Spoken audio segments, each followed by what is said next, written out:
All right. Help if I share the screen, right? Share. Yeah.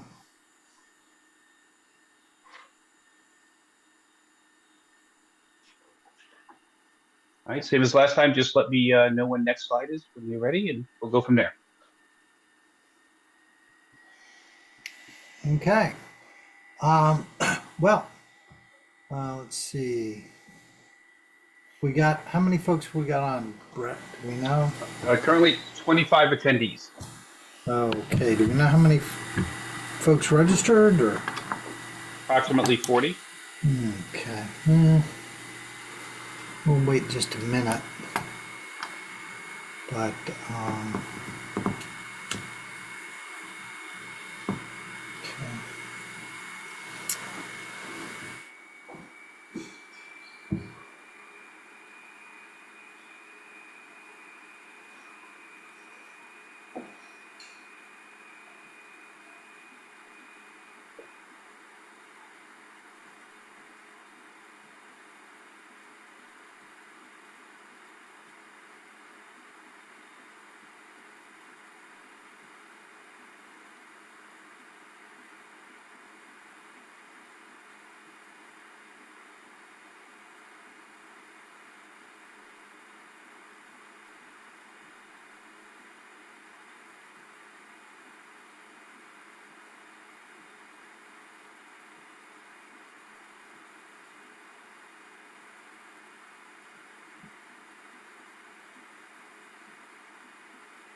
All right. Well, why don't we get started?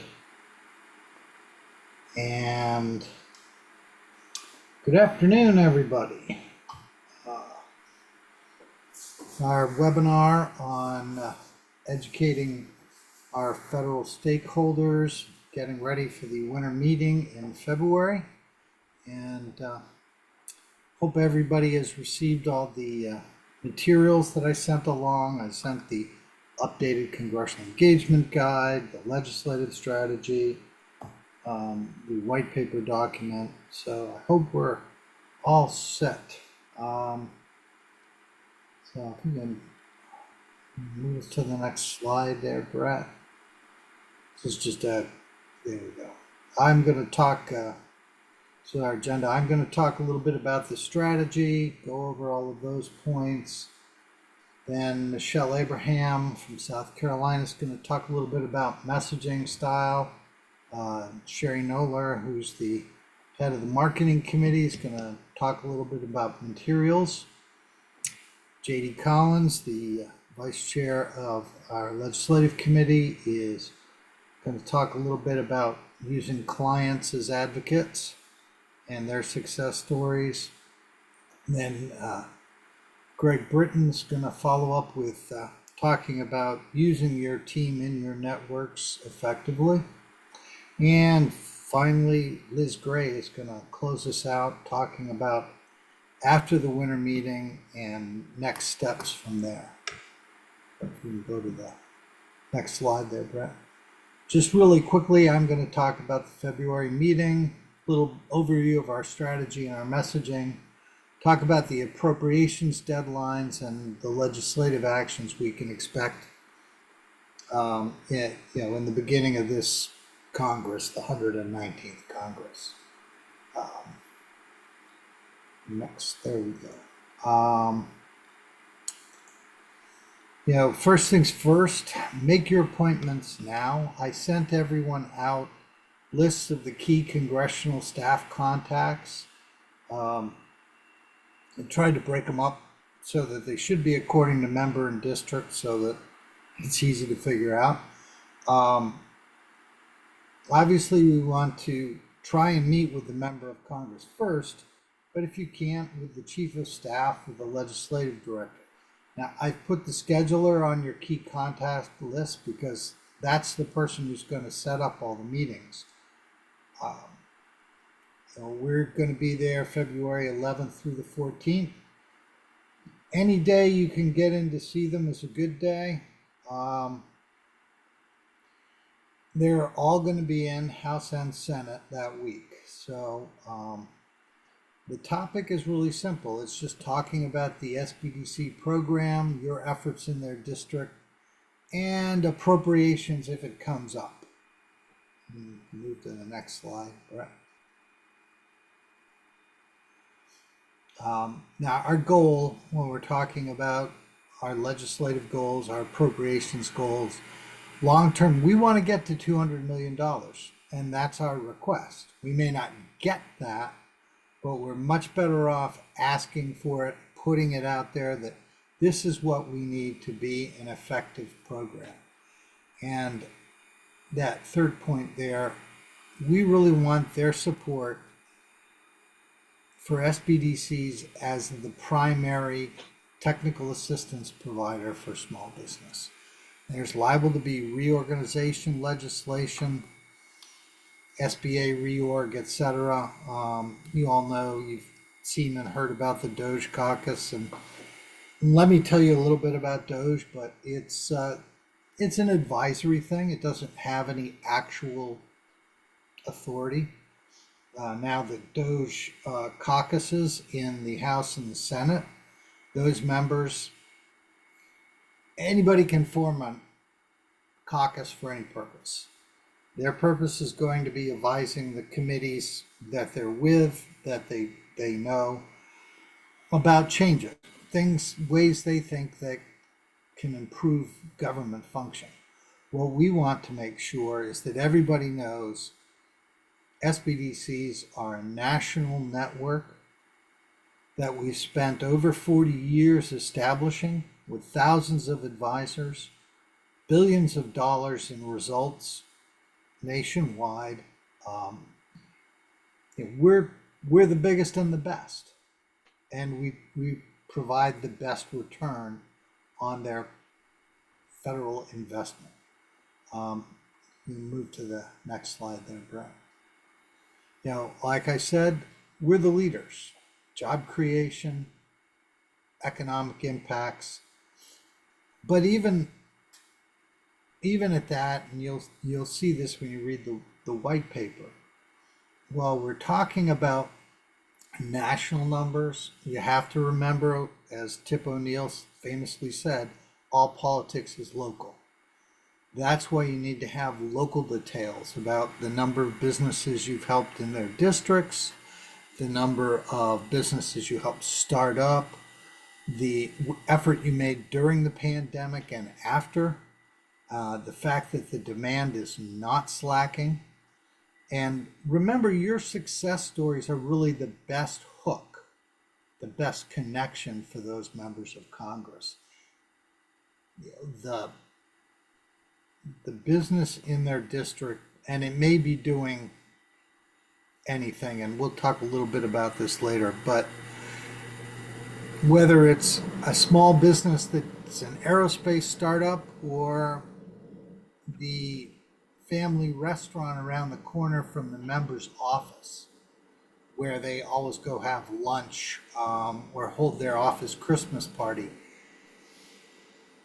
it's that local effect, that local impact. I mean, it may be something as simple as the fact that the congressman or woman's kid, their little league team gets their t-shirts from an SBDC client, because that's how small business works. They're in the community.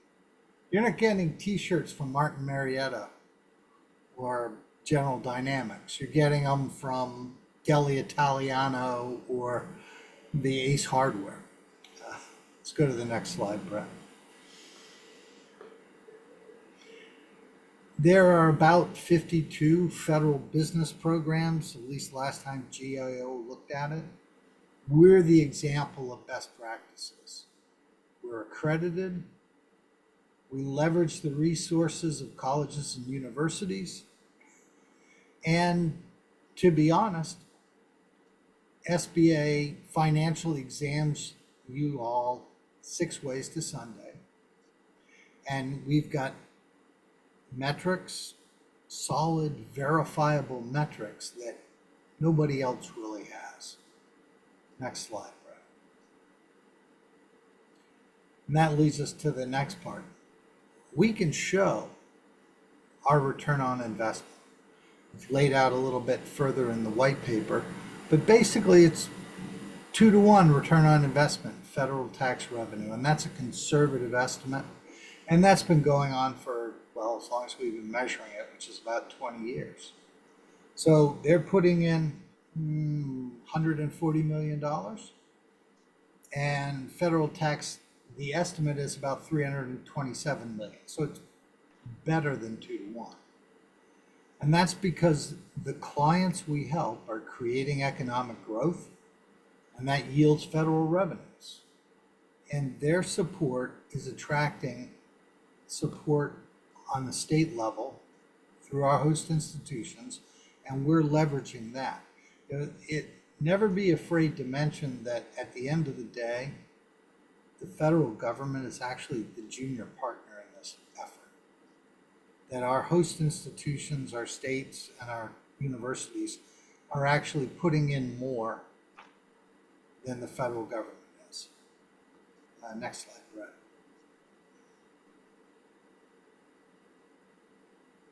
There we go. The other thing is, and this gets lost, and I don't want it to be lost, and we've had a lot of experience, and sadly I know that the folks out in California are getting even more of it right now. SBDCs are the boots on the ground, the long-term assistance for disaster recovery. We're there teaching people, you're there teaching people about how to be resilient. You're helping them be resilient, you're helping them recover. SBA is going to come in, make disaster loans, stay for a couple of weeks, leave. You're there for the long haul. And those members of Congress need to know that. They need to know that you're that assistance safety net for the small businesses in their communities. They also need to know that you're the line, the portal of access to global markets and government contracting, that you're helping these small businesses reach out to the 95% of the world's markets that are outside US borders.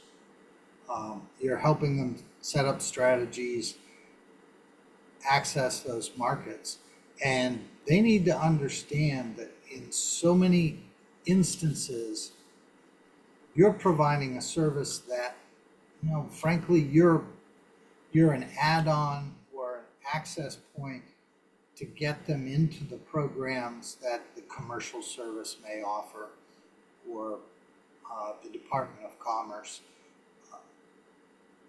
but that are hard for small businesses to get into without help.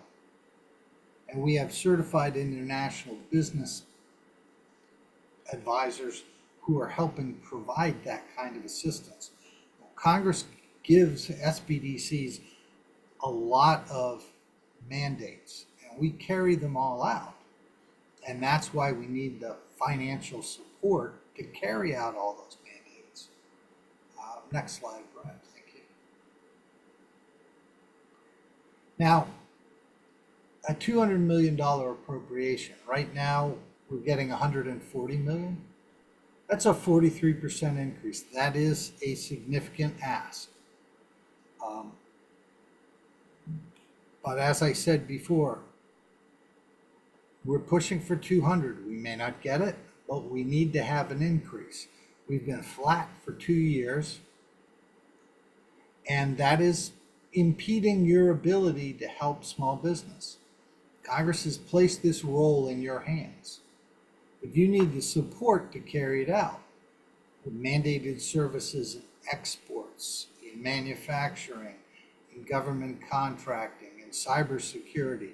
You're carrying it all out, but you need the tools, and the biggest tool is frankly the funding.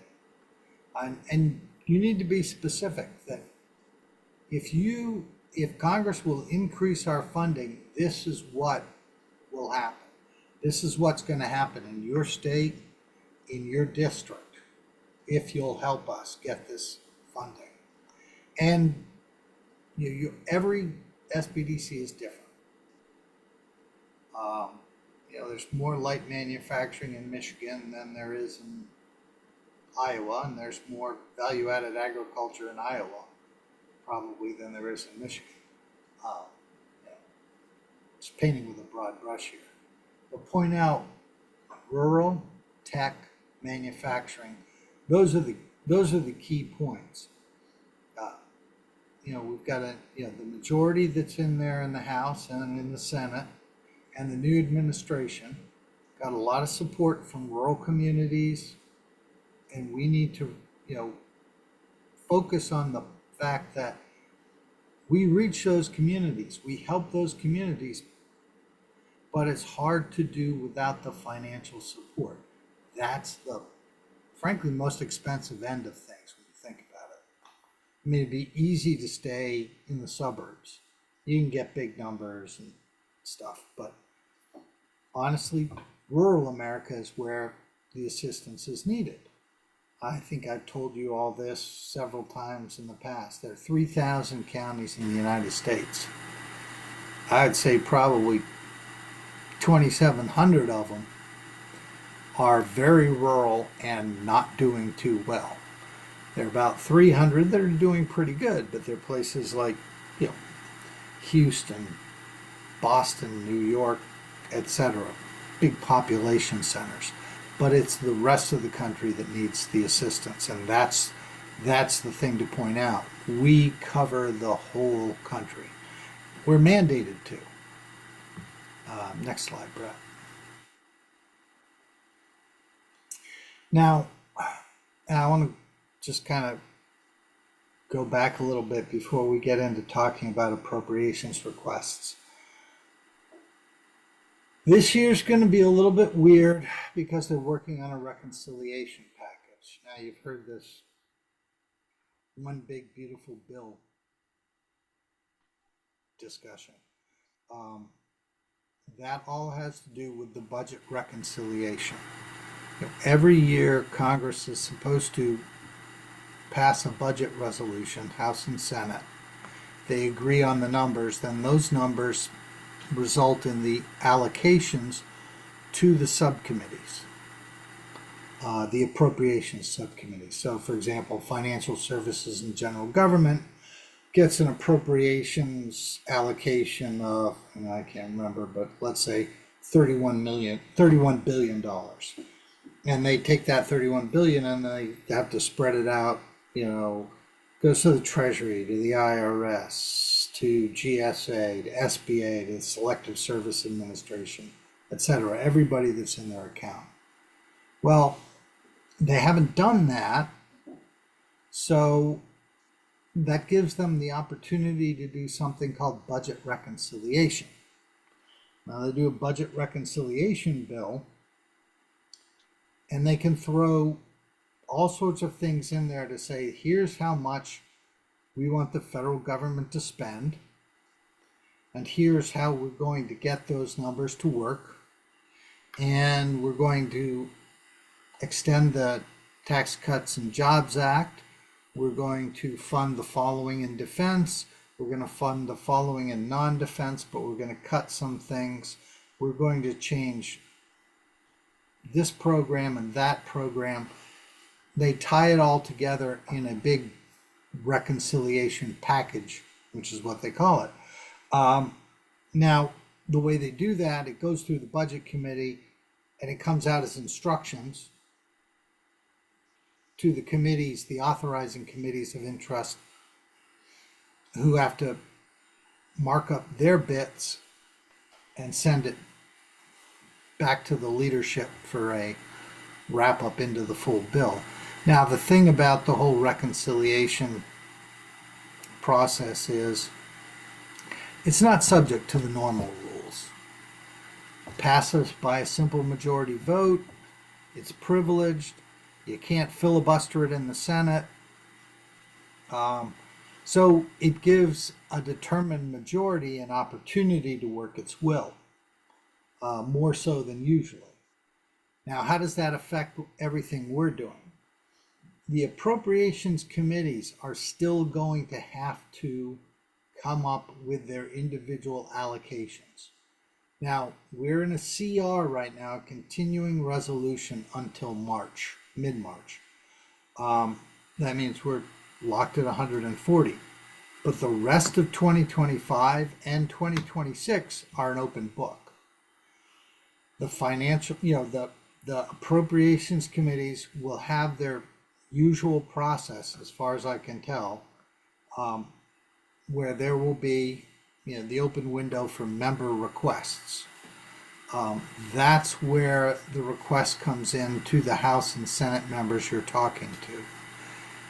You want to be on their list of requests. Each member of Congress is going to have, 4 or 5 things. These are my top 3 things, whatever. You want to be one of those top 3 things. And if possible, you want to be an appropriations member's top thing. And so if you're dealing with a disaster situation, you want to make the case to the member that you need to increase our funding so we can continue to help with the disaster recovery. Wherever you are, North Carolina, California, Florida, that's how you focus on it. Now, one of the ways to leverage this is to have your advisory committees help you out. And I know JD's going to talk a little bit about having clients too. We need them to leverage our request, and they're, disinterested. So, I don't know, somebody who's, the president or vice president of the local bank who writes into the member's office and says, hey, it's really important you fund SBDCs. This stuff is important. Those requests are important because they're disinterested. They're a third party, if you will, making that case. The request form, you can see the basics are there. It's an online system in the House. I think they've got it going online finally in the Senate. Though the Senate's a little different. Last year we had a letter going around in both the House and the Senate. We got 20 senators to sign on last year, which is pretty darn good in a 100-person body. So we had a fifth of the Senate supporting us. Now, I'm going to work on those letters in the House and the Senate. They may not be for the $200 million. They may be for less, 160, 175. Whatever it is, hey, that's what we can get most people to agree on. That's what we'll get most people to ask for. It's moving the ball down the field. That's what we're working on. So next slide there, Brett. Now and Sherry's gonna talk a little bit about this, bringing your supporting materials, obviously the national impact data, but you need the district profile. You need all the information, what you're doing in the district, your success stories, your constituent letters, your advisory board letters, everything you can think of. And don't forget, you can send it to them electronically. Have it in hand, send it to them electronically. Don't be afraid to follow up and kind of bury them, because it keeps it top of mind for them. Let's see the next slide, Brett.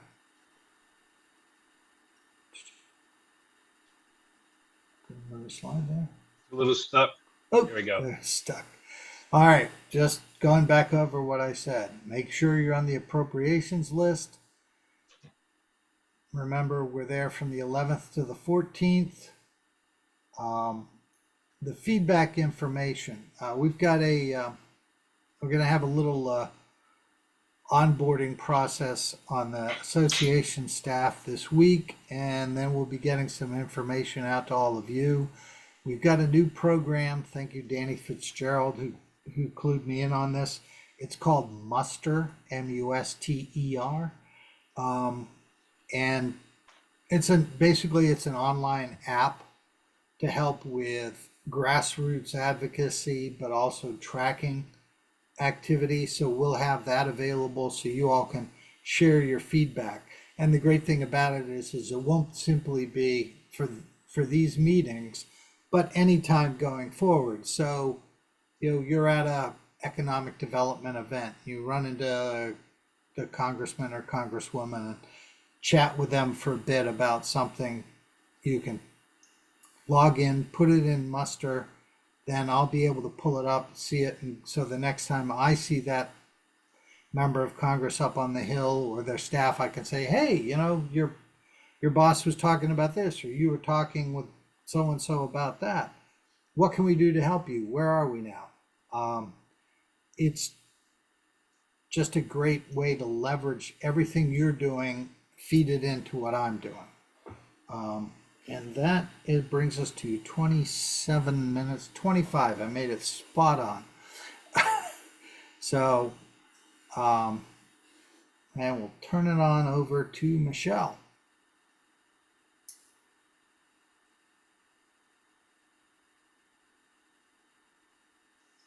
And I don't see her anymore.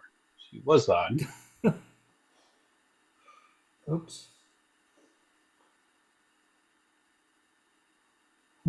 Yeah, I don't see her anymore. She was here, sir. I promise. Shoot. All right, who was next? Well, we can read the slides real quick. You want to talk about the key Yeah. messaging points of focusing Right. on Well, topics. yeah. I Right? think this Important is to remember the yeah.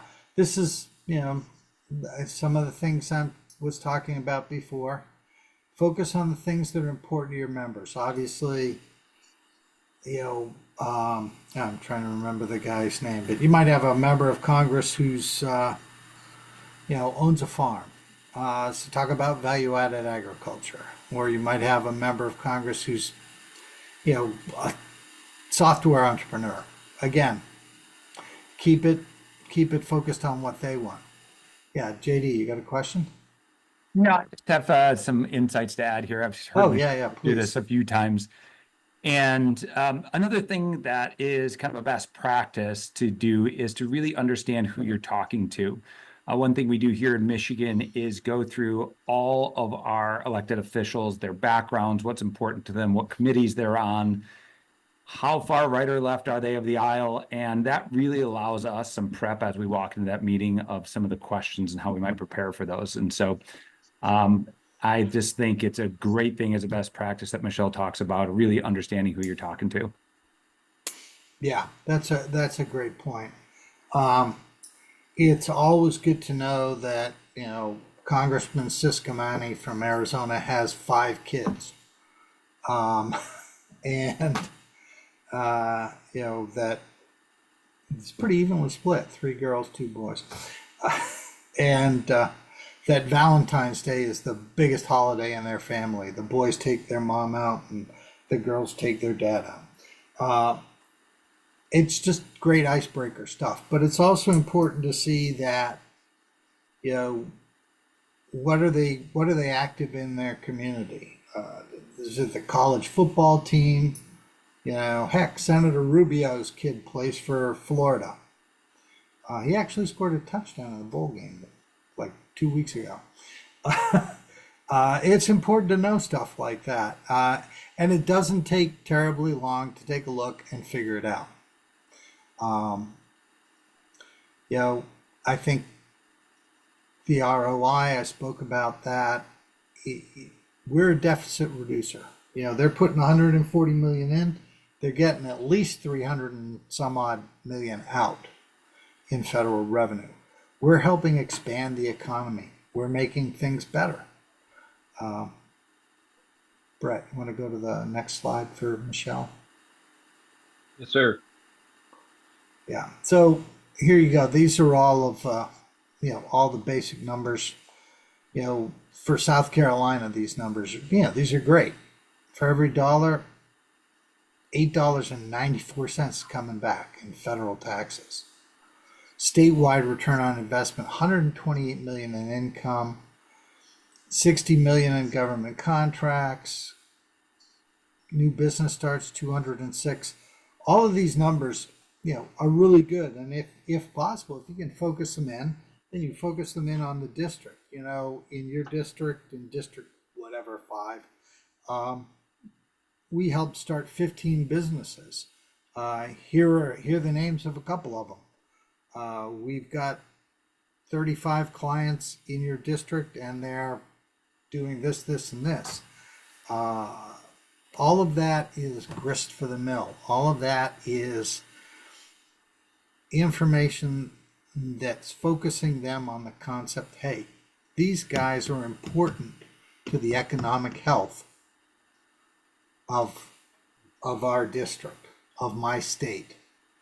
This is important stuff. Now, you're always going to run into a member. Why don't we go to the next slide, Brett? I know Michelle's trying to get Sir. on.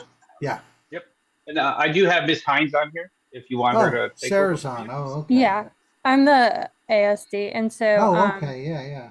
I think Sarah. the ROI sheet is really that one pager that we're taking in and explaining to them. And if anyone needs those calculations, we basically do it if you want to go to the slide before real quick, based off of the number of jobs that we helped create, and we look at the average income for those jobs and the amount of taxes that salary would put back into the economy. So that is just personal income. It is not actually like the business sales tax. And just focusing on those key metrics that we have, how many individuals we helped, and really letting people know that these are understated. This is what we have gotten the attribution and impact for, but I'm sure that our program does even more than this, and focusing on the fact that we are a deficit reducer is really the points that we hit with this one pager for legislators.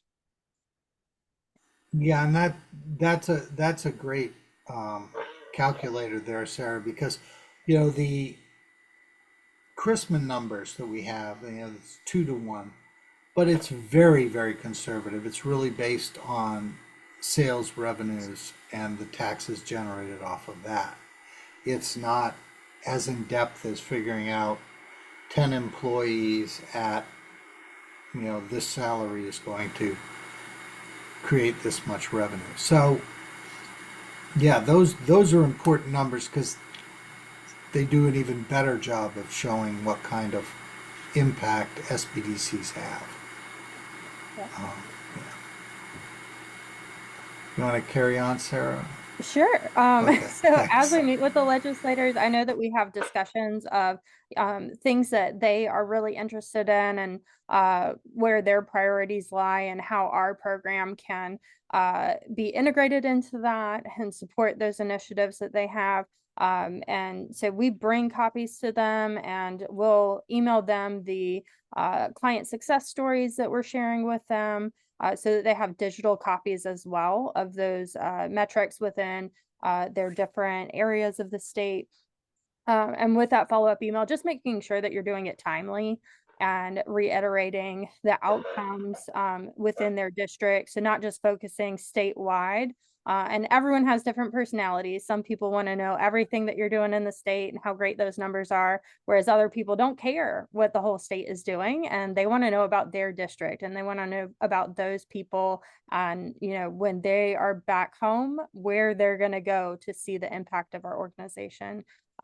Just making sure that you're responding to any requests or anything that you had in your discussions with them. A lot of times we will have other things that we need to research or gather documentation, and just making sure that we're kind of all encompassing getting back to them in hopefully one email and in a timely manner, as well as in those meetings, we do offer that, if you're back in town and you want to do a visit, let us know and we can go to the success story, and making sure that we're doing follow up on that and not letting it just be something we said that we don't have action on. And then every time that we are reaching out and contacting and visiting, that we're just keeping T appraised of that, as well as letting him know the overall impression of the visit And if you want to submit any requests or sign a dear colleague letter, we've done some of those things as well for them. And next slide. Oh, so that was all Michelle's. Okay. Thank you. Okay, next one. All right, Sherry, you're up. Oh, sorry. Yep. Sorry about that, Sherry.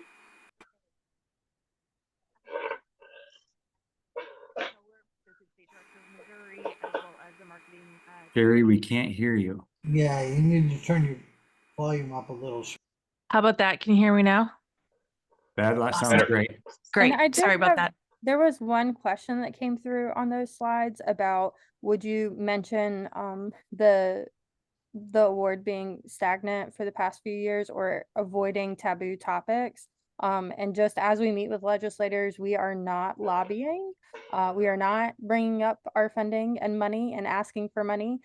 So that would be the only thing that I would really have to contribute as far as things to stay away from.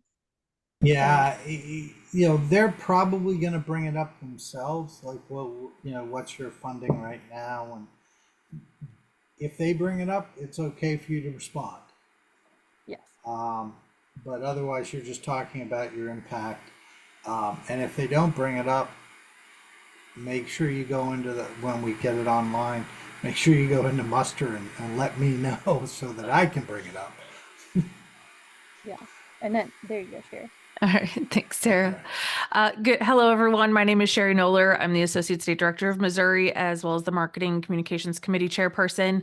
I'm here today really just to speak specifically to some items and ideas that you can bring along, as has been discussed by T and with Michelle's presentation. So, of course, it's always great to talk to your team and discuss a plan ahead of time and determine what you want to leave behind. As has been mentioned, following up your visit with digital copies or an email or some type of digital communication is really important. But, you know, determine what items you may want to leave behind for them. So that way they have those in hand. Client success story one-sheeters are great. The federal district impact information is great. Again, it's the information from their federal district of the activity, maybe partnerships, host organizations that you have in those regions. You know, you may choose to bring your network's own annual report. Printed in full. Annual report I have found is a great one to follow up with digitally, because I'm pulling out the pieces that specifically relate to the legislator that we're meeting with, but afterwards I can send them off to our digital annual report so that they can get a holistic view if they're wanting to find that, as well as seek out and find their district information again. As I mentioned, the individual district data sheets, the client stories.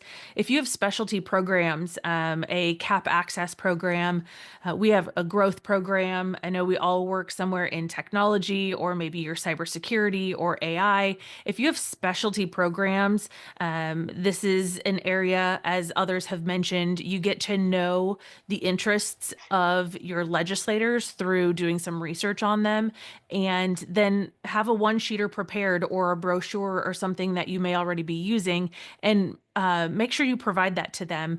An example that I have was here. I believe it was my second time to DC as part of these meetings. We had a new senator, and in doing a little bit of research prior to heading off to DC, we learned that cybersecurity was a key item for him in his freshman year to discuss and to work on. And so we made sure that we had some information about our cybersecurity website where folks could go and kind of get an assessment of how they're doing, and some of the plans that we had for trainings throughout the state.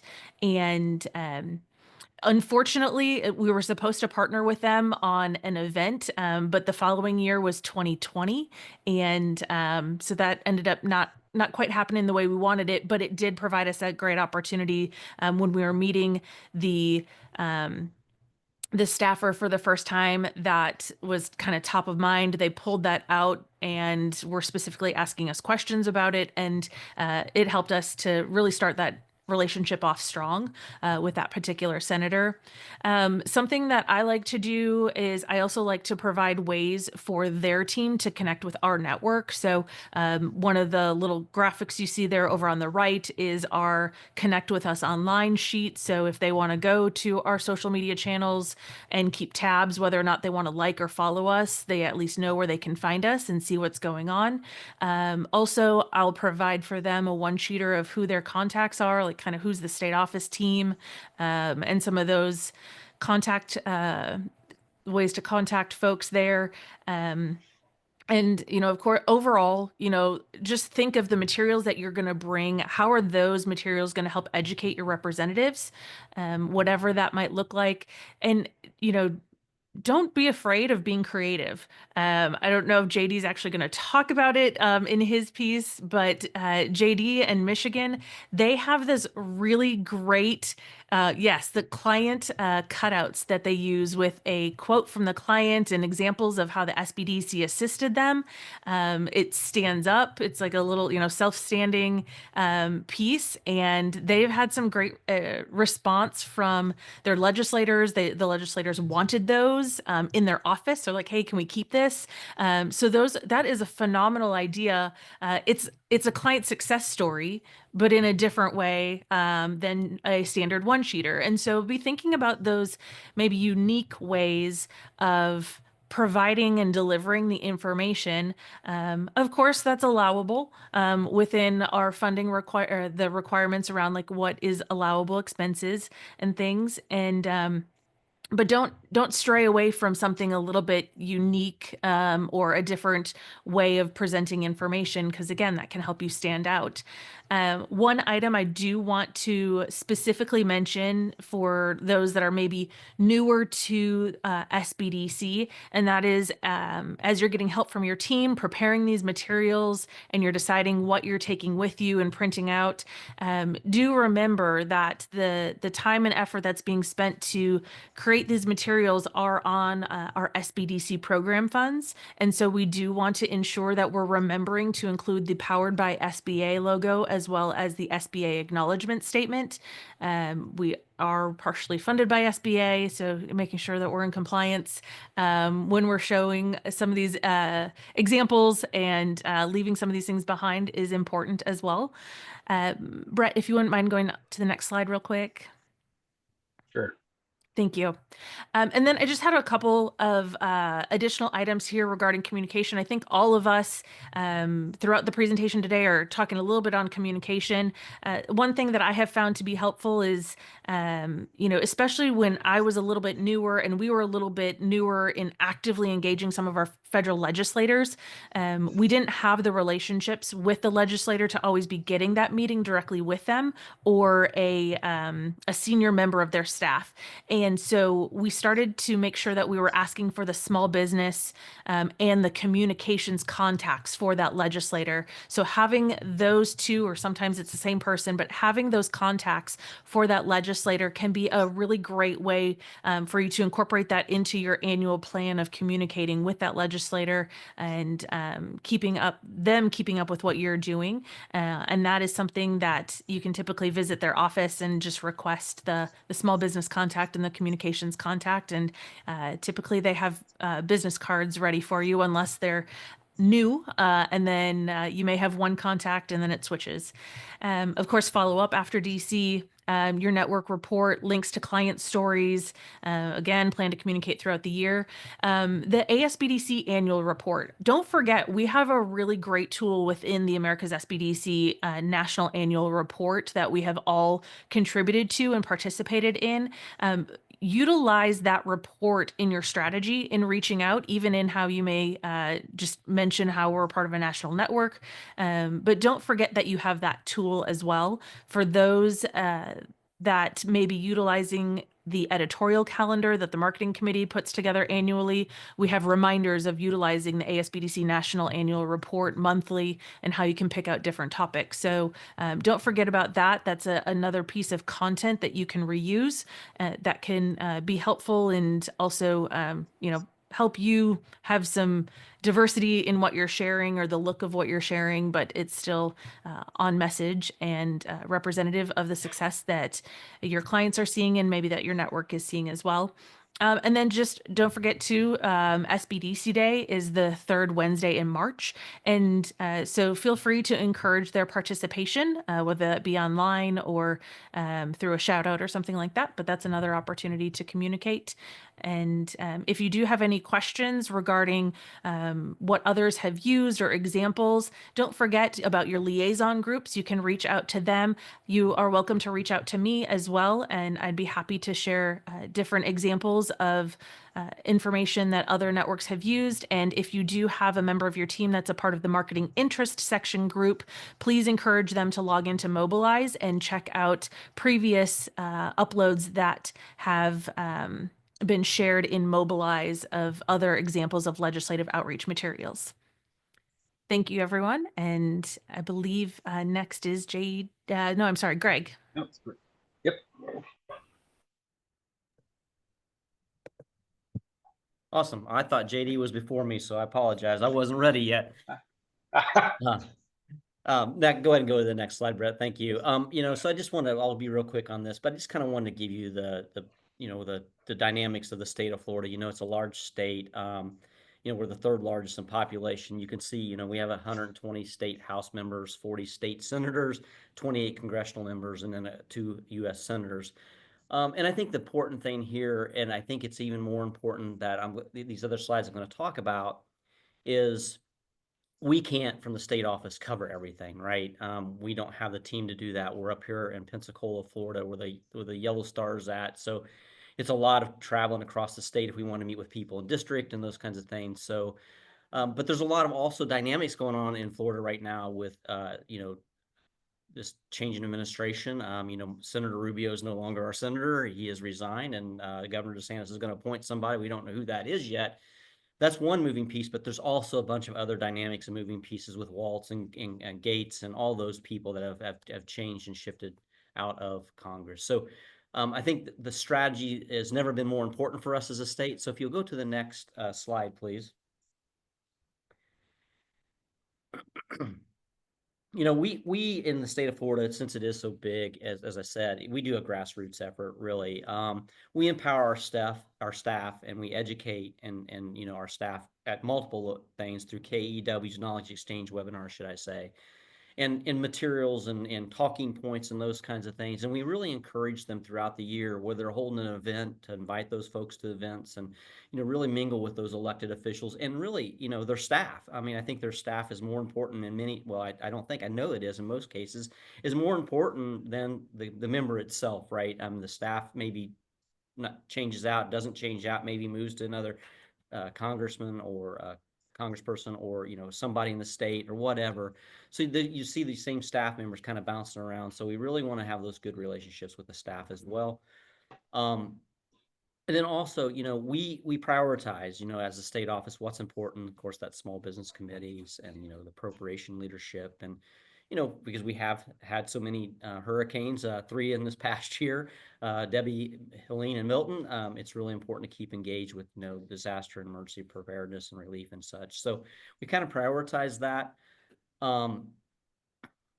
And then the staff members as well, we meet with them regularly when we go to Tallahassee, but then when we go to DC, that's primarily who we end up meeting with, honestly. We'll meet with a few congressmen or congresspersons, and then, maybe a senator, Scott, for sure, normally, just because we have the relationship. So, that's a big piece of what we do. And then also, we don't leave out, I think it's so important that you connect with your, mayors, your city council, your county, commissioners, and those kinds of things, because those don't change out as often. And in Florida, we have term limits. So, we also have to keep that in mind from, the state perspective. But all of those individuals know those individuals, right? And so you kind of can keep compounding your message, and they can help you re-educate, I guess is the right word there. we also hold a couple big events that we really strategize on, and one is we've changed the name of it. We used to call it SBDC Day at the Capitol, but we now celebrate it if we can get the date on the Capitol for SBDC Day. But we do Small Business Day at the Capitol, and we invite our partners to the Capitol. Last year, we probably had 20 some folks that tabled at the Capitol that were a mix of small businesses and our partners. We invited the legislative folks to come down and visit those businesses to really showcase how important small businesses is to our community and to our state. And again, that with the hopes of those also have relationships with even the federal level, right? So, and then part of that we do a regional director legislative strategy meeting. We really talk about like things that are going on in the state, not only just in the state itself, but nationally. What does that mean for the region? How can we help support that? And really, that's where those talking points come in that we disperse out to the network. Next slide, Brett. So, we provide some materials. I talked about the talking points, but I really think that this is something that is really important for us anyway, and I think some of the larger states as well, is why we have what we call a policymakers dashboard, and you can see it over there to the right. And what that is that's made in Tableau.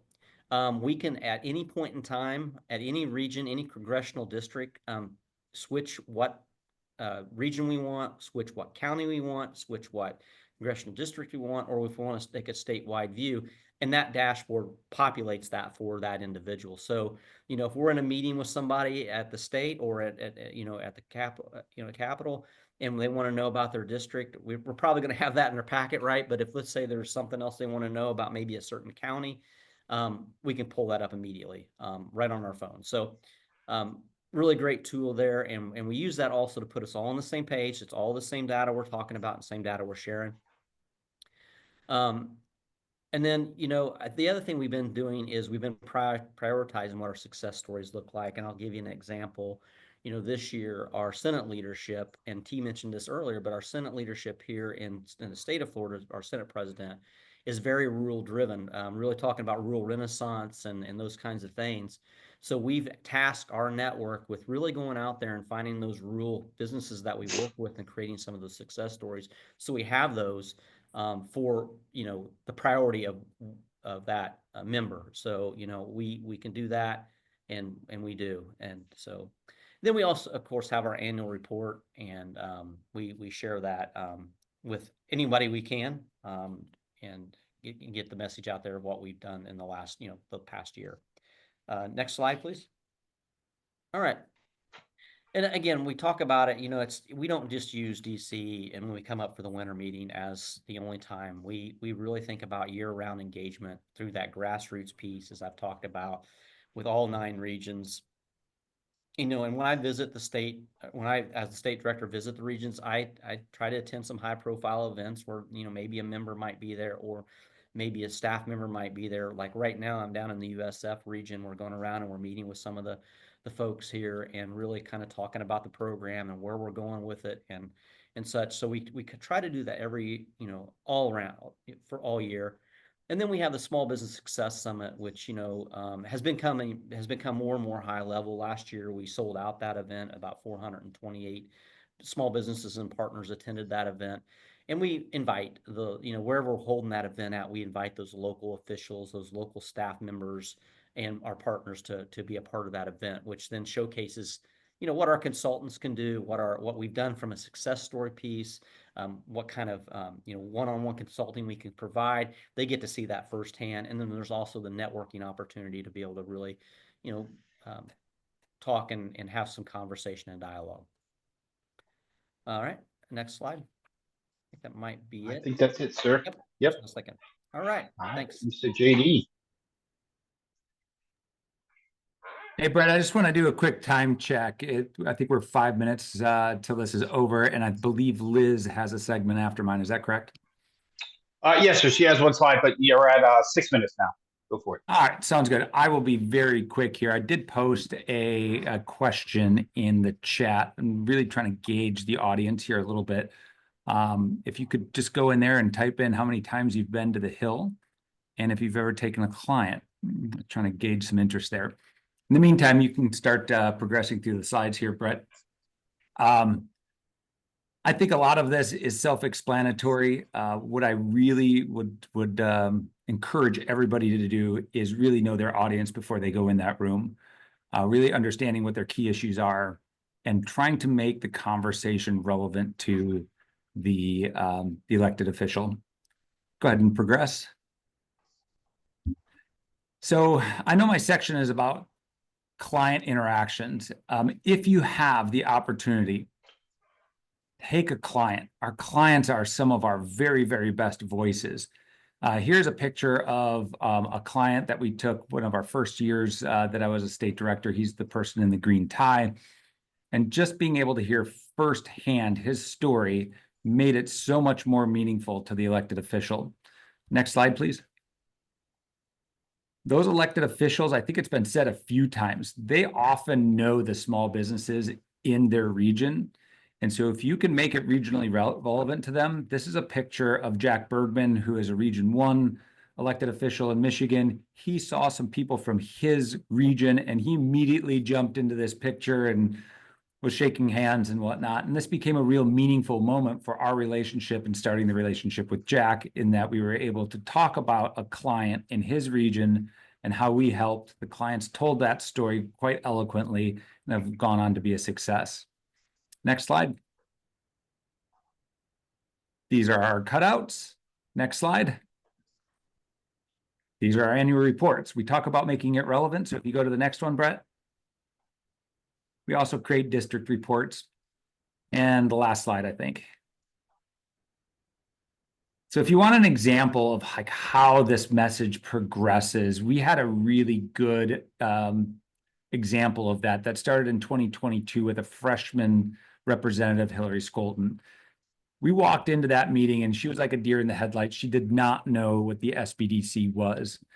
And just to kind of like turn it forward a couple years, we now sit on her small business advisory board, and she has made multiple visits into West Michigan, her district, where she's involved and asked for the SBDC support. We've had Guzman here a couple of times along with Hillary, and it's turned into this blossomed relationship. And it didn't take much other than just a careful hand and understanding of the SBDC, and then following up with that relationship on a consistent basis. And so there's an example of the way that you want it to work.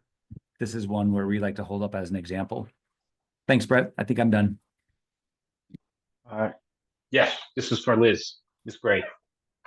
Awesome. Thank you. Not sure why my video is not working.